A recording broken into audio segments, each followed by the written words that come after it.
They tell the story of a special Yid who passed away, and at his shiva, a well-known Rav came to pay his respects to the children. The Rav noticed that this Yid merited to have all of his children leading successful and influential lives in the Jewish community. They were all Rosh Yeshivas, Askanim, Rabbanim. It was beautiful and unique. The Rav asked the children, what was your father's schus that he was able to bring up such wonderful children? How did he have such success in the chinuch of his family? The children shared that when their father had immigrated to the United States, it was still terribly hard to find a job which allowed one to keep Shabbos. Our father would go out each week, get a job, stay home on Shabbos, and get fired on Monday.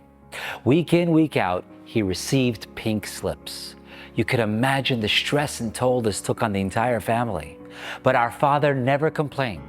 In fact, when it would come Sukkot time, he would gather all the pink slips he had accumulated over the year and use them to decorate his sukkah. Far from being badges of shame or trauma, these slips became trophies of honor and joy for our family to appreciate and celebrate. Perhaps this is why our father saw such success in his chinuch, the children concluded. Despite the constant challenges, we always felt how proud and happy he was to live as a Yid, and that made a tremendous impression on us. We all wanted to continue to live in his way, a life of celebrating Torah and joyous Yiddishkeit.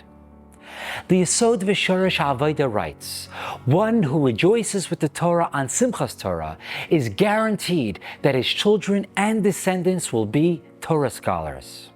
The Shalma Chagiga tells of a certain Rav whose children and grandchildren were particularly renowned Talmidei Chachamim. It was clear that he merited this distinction because he would dance and rejoice with the Torah on Simchas Torah in the most amazing way. He would encourage everyone to join him, and despite his venerated position, he would dance with abandon and absolute gusto. The Arizal, after dancing the entire Simchas Torah, would go around on Matzei Simchas Torah to all the other Batei Midrash around town to continue dancing throughout the night. This story reminds me of a powerful thought from the Shin of a Rebbe. On Shmini Atzeres, we daven that Hashem should listen to the tefillas of those who leave the sukkah and return to their homes on this day. The Shin of a Rebbe would ask, why are we highlighting our leaving of the sukkah?